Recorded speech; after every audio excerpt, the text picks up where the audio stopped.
देश में बड़े पैमाने पर की जाती है और जैसा कि आंवला के बागों में कीटों का प्रकोप आमतौर पर देखा जाता है, जिनका यदि समय पर नियंत्रण नहीं किया गया तो आंवला के बाग में भारी नुकसान हो सकता है। तो किसान भाइयों, आप आंवला के बाग में लगने वाले कीटों का नियंत्रण किस प्रकार से करें, इस बारे में जानकारी दे रहे हैं कृषि वैज्ञानिक डॉक्टर।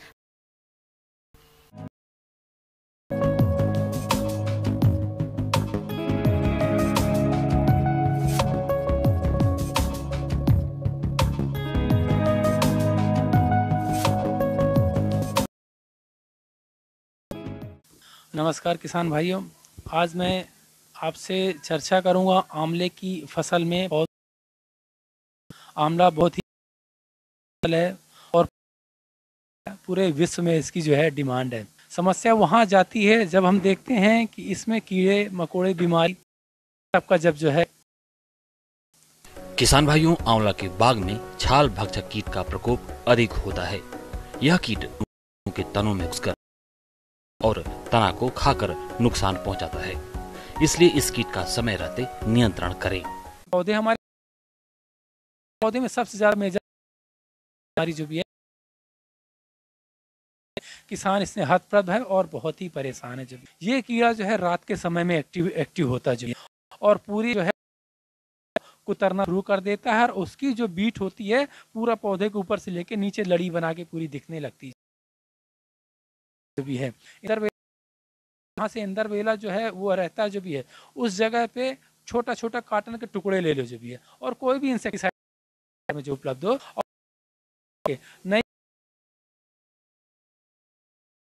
मिला के अगर उसमें आप डाल देंगे और ऊपर से हाथ में छोटा सा लेप बना दें मिट्टी का पेस्ट बना ले और मिट्टी को उसके अंदर बंद कर दें। उसके अंदर जो कीड़ा होगा जब उसको कुछ नहीं मिलेगा और उसको जो है सुगंध से जो अपना कई प्रकार के हैं जो कि रिलीज की जाती है इंसेक्टिसाइड में, वो उससे जिंदा नहीं रहेगा और अंदर जो है मर जाएगा। इससे हम प्रबंधन जो है कर सकते हैं। इसके अलावा लगने वाले नुकसान पहुंचाते हैं। इन कीटों के कारण पौधों की बढ़वार और फलों के उत्पादन में कमी आती है। इनकी पहचान कर नियंत्रण करें। दूसरा है जो भी है इसमें जो भी है गॉल मेकर क्या होता है, जो पहले जो है टहनी जहां पे पेंसिल आकार की पे अंदर है सुकर देता है,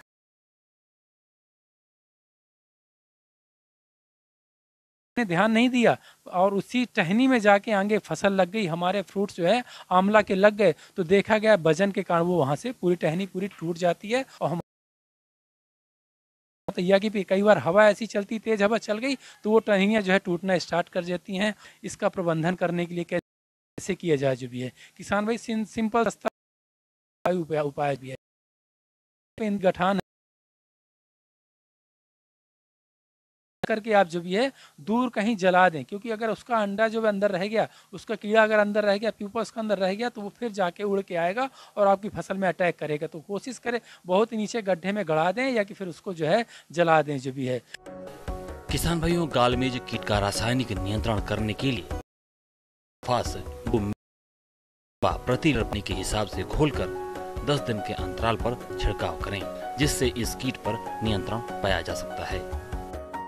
कई बार क्या होता देखा गया है जो भी है कि जब हमारी फसल फ्लावरिंग में होती है तभी जो है माहू का अटैक होता है हमारी फसल में जो भी है। तो माहू का अटैक जो है होता है वगैरह की जो है थोड़ा सा कम हो जाती है। तो ध्यान रखें इस समय में तत्काल आप जो अगर पौधे की पहुंच तक हैं तो उसमें 8 ग्राम इमिडाक्लोरपिड या कि थायोमेथाक्साम एक पंप में मिला के जो भी है आप स्प्रे करा देंगे तो माहू की समस्या जो हमारी जो है हमेशा के लिए जो है खत्म हो जाएगी। तो इसी के साथ किसान भाइयों मैं आपसे विदा लेता हूँ। निश्चित हो सकता है आम की फसल मेरी कही हुई बातों से जरूर जो भी है लाभ प्राप्त करेंगे।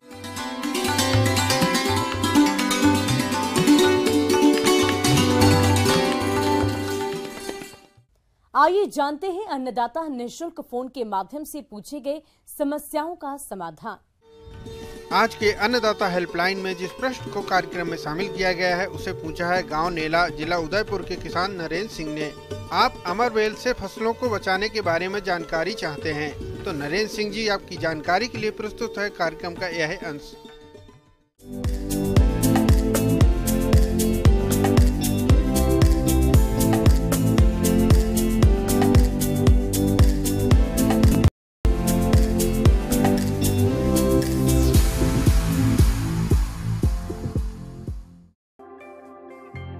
अमरबेल फसलों के लिए एक खतरनाक खरपतवार है जिसकी मुख्य रूप से रिजके में गंभीर समस्या देखी जाती है, परंतु अलसी, चुकंदर, मिर्च, प्याज, गाजर, सूरजमुखी, मेहंदी और कई वृक्षों पर आसानी से एक पीले जाल के रूप में लिपट जाता है। इसको आकाशबेल, अमरबेल, अमरबल्ल ये परजीवी खरपतवार कृषि के लिए एक गंभीर समस्या है, जिनको नियंत्रित करने के लिए उपलब्ध साधनों की प्रभावकारिता कम होती जा रही है। अपना भोजन बनाने, अपना जीवन चक्र पूरा करने के लिए दूसरी फसलों पर निर्भर रहता है। अमरबेल का फैलाव बीज और कार्यकी अमरबेल परजीवी पौधे में उगने के 25 से 30 दिन बाद सफेद अथवा हल्के पीले रंग के पुष्प गुच्छ में निकलते हैं। प्रत्येक पुष्प गुच्छ में 20 फल और 2 से 3 बीज बनते हैं। अमरबेल के बीज अत्यंत छोटे होते हैं।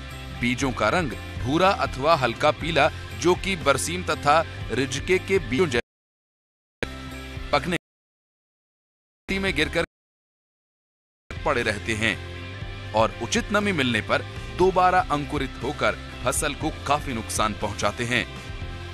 परपोषी मिल जाने पर 35 हो जाते हैं।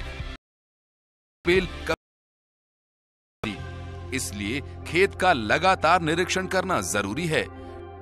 शुरू में 2-3 स्थानों पर और धीरे धीरे पूरे खेत में फैल जाती है। अमरबेल लतों के फसलों और पेड़ जाती है, जिससे फसल और पेड़ सूख जाते हैं। अमरबेल के प्रकोप से उड़द, मूंग में 30 से 35 में 60 से औसत, इसलिए इसकी रोकथाम के लिए आप फसलों के अमरबेल रहित बीज को इस्तेमाल में लाएं। नमक के 10% घोल में बीजोपचार से अमरबेल के बीज अलग होते हैं। बीजों को साफ पानी में धोकर काम में लें। अमरबेल से प्रभावित चारे की फसलों को जमीन की सतह से काटने पर अमरबेल का प्रकोप अमरबेल से फसल को, जिससे इसके बीज नहीं बन पाते हैं और अगली फसल में इसकी समस्या कम हो जाती है। अमरबेल उगने के बाद फसल में लपेटने से पहले हैरो चलाकर इस खरपतवार को नष्ट किया जा सकता है।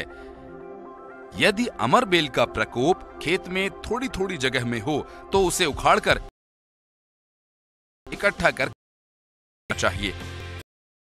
ही अमरबेल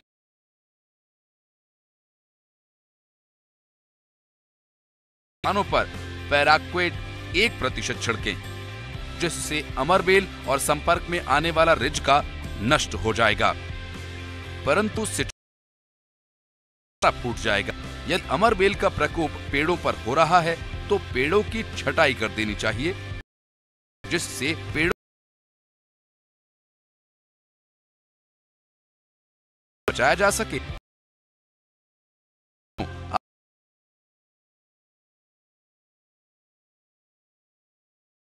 बार से अपनी फसलों को बचाकर अच्छी क्वालिटी का अधिक उत्पादन ले सकेंगे।